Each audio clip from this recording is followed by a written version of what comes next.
25 minutes from 95th to downtown, outbound 15. Inbound Bishopford Freeway traffic slows starting around Cottage Grove. It's about 16 minutes, 80-94 to the merge.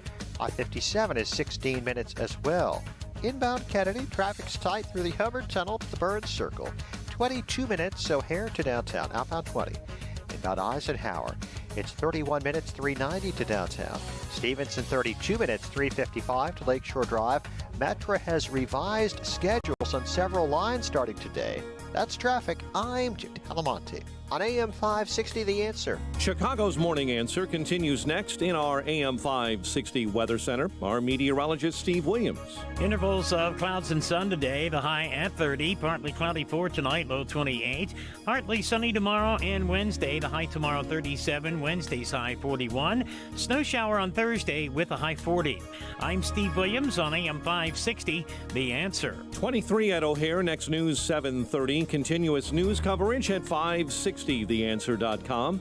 Chicago's Morning Answer with Dan and Amy continues next on AM 560, The Answer. From the Matrix Home Solutions studios, this is Chicago's Morning Answer on AM 560, The Answer.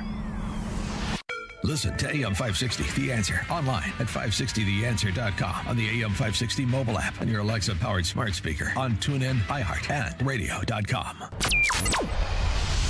This is Chicago's Morning Answer with Dan Proft and Amy Jacobson on AM 560, The Answer.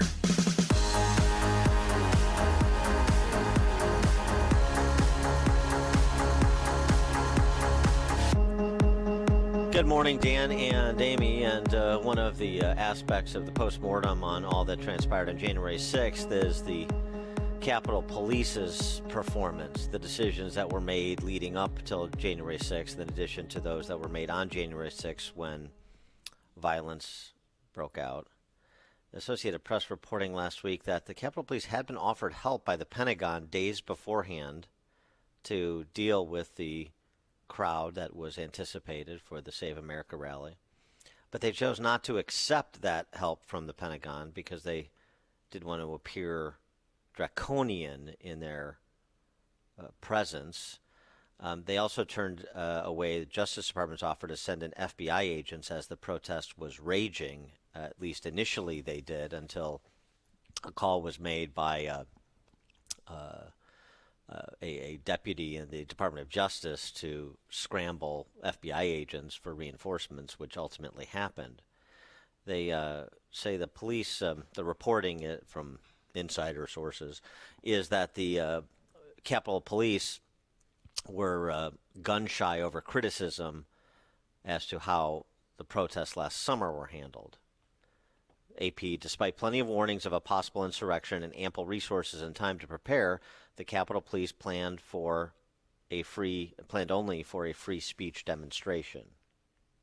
Still stinging from the uproar over the violent response by law enforcement to protests last June near the White House, officials were intent on avoiding any appearance that the federal government was deploying active duty or National Guard troops against Americans.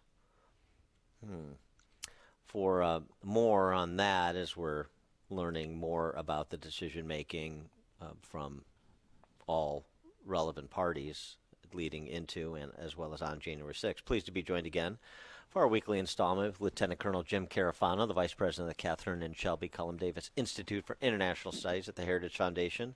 Jim, thanks for being with us. Appreciate it. Great.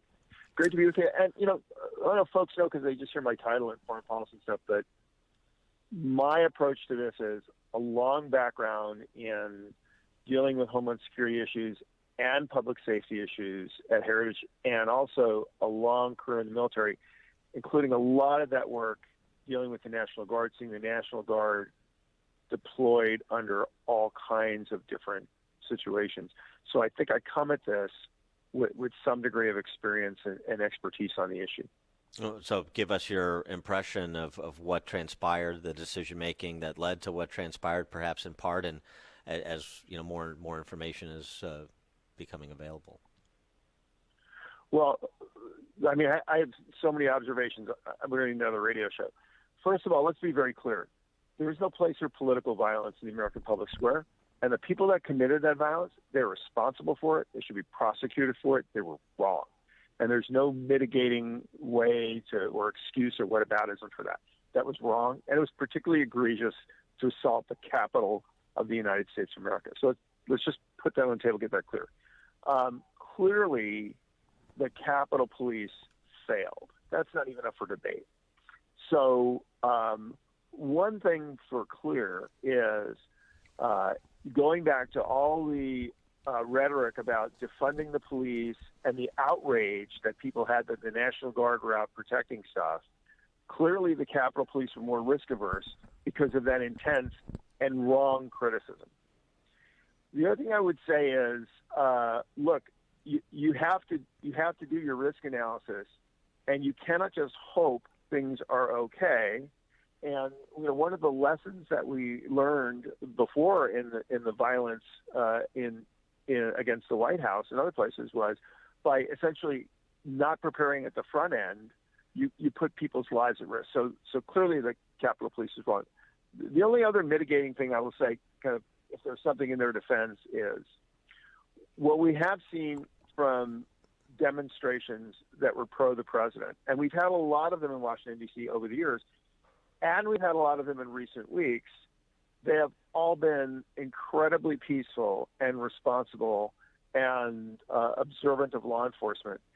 And perhaps, I would say, maybe that lulled people into a bed of complacency, because this is not something they had come to expect. In contrast, when President Trump gave his nomination acceptance speech at the White House, the district was completely unprepared, completely under-resourced, completely refused to call out the Guard, really put people's lives at risk. And it was because they underestimated what was clearly a known risk, that people were going to come out and harass people around the White House. So this is one of these things that there's plenty of fault to go around. And everybody should be held accountable for the faults that they made. Well, what about for the police officer who fatally shot Ashley Babbitt? I mean, BLM and Antifa over the summer, not once was a protester ever shot and killed. And what about his actions? I've talked to police officers this weekend who said he should have used a taser. He could have done anything but use lethal force. Right. So I would say the same thing there. I would say in every one of these situations where law enforcement is involved in the use of deadly force, and which is whether it's somebody killed allegedly having a gun, robbing, threatening somebody, or in this situation, which is you do a complete investigation. We have very, very, very, very clear and concise rules on use of deadly force. You do an investigation, and then you reach an appropriate conclusion, and you hold people accountable. I wouldn't prejudge this incident in the way I wouldn't prejudge any other incident in which law enforcement was involved in the use of deadly force. And I think one of the problems that we had over the summer in last spring was people wanted to prejudge everything and make a decision and have people punished in a nanosecond and not recognize the responsible procedures that we have for investigating these things. I wanted to get your take on some of the video that we've seen that's circulated online of Capitol Police seeming to remove barricades so crowds could move around in and around the Capitol. In addition to the reporting over the weekend that the FBI is investigating the possibility that there was some inside help for those who intended to criminally trespass, and worse, there's reports about hand ties being found on site. There's questions about how it was that some of the rioters were able to locate Nancy Pelosi's office as quickly as they did. What kind of stock do you place in perhaps collaboration on the law enforcement side or somebody on the inside with respect to some of those who rioted? Yeah, well, let's start with the videos, because I think that's really, really important. And, I'd go back to the Iraq War, and people would come in and they'd show me these videos, say, this is obviously a war crime, right? And I said, well, I don't know. I mean, I don't have any context for this video. I don't know the perspective. I don't know the angle. And today in the world in which we live, you don't know if videos have been edited or doxed or doctored or whatever else. So I am absolutely completely skeptical of video evidence I see online and conclusions that people reach out. I give you an example. A lot of people looked at the explosion of the CCTV vision in Nashville, and they said, "Oh my God, the explosion actually happened across the street. It's got nothing to do with that guy in that van." Well, even that one, if you actually just take that video and slow it down, it's very clear what happened is because the van's there, and then the van vaporized and it's gone. What appears like happened is the explosion, the force of the explosion blew across the street, and you're seeing that fireball essentially be ejected. But if you just run the video at normal speed, it looks like the explosion is happening out across the street. So you're going to get all this stuff. This is, first of all, this is why important that we have a free press, why we have freedom of speech.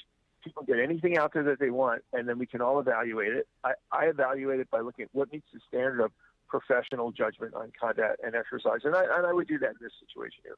All kinds of reports, all kinds of things. My answer is always you should investigate and get to the ground truth. But and I don't think, and you guys aren't doing this, but we should be crystal clear.